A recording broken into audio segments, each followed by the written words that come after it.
You're the wind in my sails, you're the pull of the sea, you're the wish in the well, you're my faithful belief. If the whole wide world was offered to me, still you'd be all I need.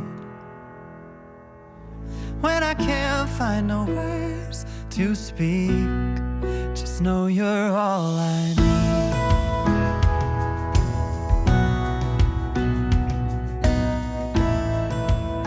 저기 오시네요. 네, 반갑습니다. 네. 예. 안녕하세요. 일단 자리에 앉으시죠. 네.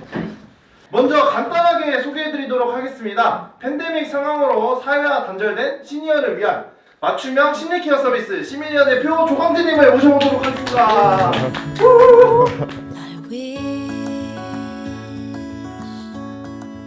좀 더 자기소개 직접 부탁드립니다. 네, 저희 팀은 코로나 블루를 겪고 있는 노인분들을 위해 딥러닝 기반 맞춤형 서비스 시밀리어입니다. 요즘에 코로나 때문에 힘드신 분들 되게 많잖아요. 예, 요즘 정말 힘듭니다. 코로나19는 알려진 것처럼 노인들에게 더 치명적입니다. 저희 취재진을 만난 혼자 사는 어르신 한 분은 걸려오는 전화로 살아있는 걸 느낀다고 말하기도 했습니다. 하루 동안 누군가와 말을 나눈 건 생활지원사나 자식들과 전화할 때가 유일합니다. 말할 사람이 있어야 말을 하지. 하루에 몇 마디나 하고 또 나 혼자서. 집에 이렇게 찾아오시는 분들은 보통 이 코로나 생기고부터는 찾아오는 사람 별로 없어요. 복지사만 이제 전화 날마다 해주고, 그래도 저렇게 전화를 해주니까 내가 살아있는 걸 느낄 수 있잖아.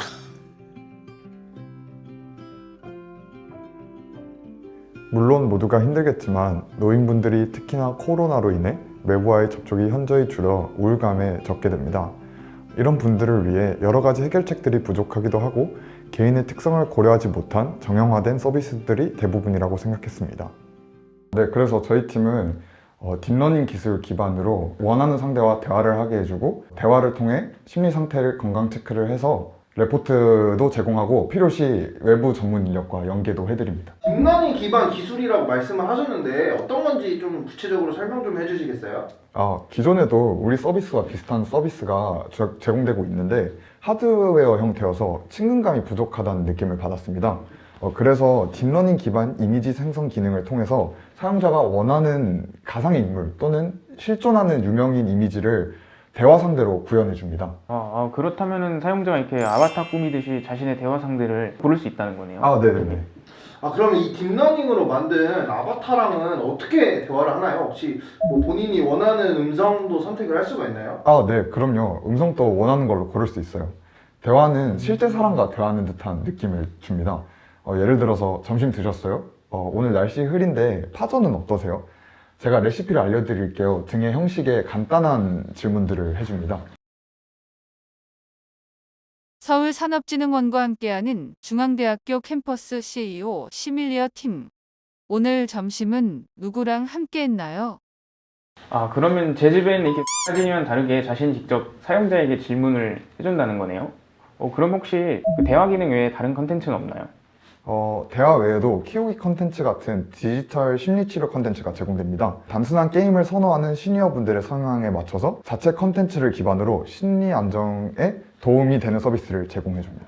그리고 심리 건강 상태 레포트를 제공한다고 하셨는데 혹시 좀 더 구체적으로 설명을 해주시겠어요? AI가 대화를 통해서 우울증 환자를 판단할 수 있는 질문들을 하고 답변을 기록합니다. 그 다음 기록된 질문과 답변을 보여주고 정도에 따라 병원의 내원을 권고해 줍니다. 우울증 정도를 판단해서 그 내원 권고를 해준다고 말씀을 해주셨는데 혹시 기준에 따라서 제공되는 내용이 달라지는 건가요? 논문과 지자체 보건소를 참조한 결과 자가 우울증 진단 기준이 있었습니다. KGDS라는 모델을 사용했는데 15개의 질문을 통해서 6개 이상이면 병원을 내원할 것을 권고합니다. 그리고 내원 권고에 그치지 않고 사용자가 사용한 우울감의 특징을 나타내는 단어들을 보여줍니다. 사용자가 그 자신이 한 대화를 직접 그 내용을 볼 수도 있고 자신의 상태를 가늠해서 병원에 내원하는 척도로 삼을 수도 있겠네요. 그렇다면 혹시 그 외부 전문 인력 연계라는 거는 사용자와 그 환자를 직접 연결해 주는 건가요? 네, 맞습니다. 지자체 시범사업 병원과의 연계를 통해서 지정된 의사와 사용자들을 연결해 주게 됩니다. 그렇게 되면 정신과 내원에 대한 부담이 줄어들 수 있습니다. 이 프로젝트를 진행하면서 어려운 점이 많았습니다. 레포트 개발에 필요한 리소스 확보와 자연어 처리 기술 구현 난이도도 있기에 사업 초기 모델에서부터 완성도 높게 구현하는 것이 불가능했습니다. 그리고 여러 지원 사업, 의료 인증 등을 받아야 하는데 아무래도 사업 추진에 있어 위법성 판단이 어려웠습니다. 예를 들어 저희 팀원들이 의료법에 대해선 잘 알지 못했는데 의사 면허가 없는 제3자가 의학적 소견을 제시하는 것이 법적으로 불가능하다는 것을 알게 되어 좌절하기도 했습니다. 여러 가지 고려 사항들이 있다 보니까 아마 쉽지 않은 과정이었을 것 같은데 혹시 이런 어려움들을 극복해 나간 그런 과정들을 한번 소개해 주시겠어요? 기술적 자문을 구하기 위해 직접 인공지능 분야의 교수님들을 만나 저희 프로젝트에 대해서 설명을 드렸는데요. 이를 통해 해외 저널에 등재된 딥러닝 기술을 기반으로 구현 가능성을 확인하고 추가적인 기술 연구 방향에 대해 이정표를 세울 수 있었습니다. 예. 그렇다면 아까 말씀하신 그 의료법 문제는 어떻게 해결하셨나요? 그 부분은 저희가 법문자문위원회 소속 의사 선생님과 미팅을 통해 의학적 소견을 내리지 못하더라도 증상이 의심됨을 알리고 내용 공고를 하여 환자들을 돕는 방식을 생각해내게 되었습니다.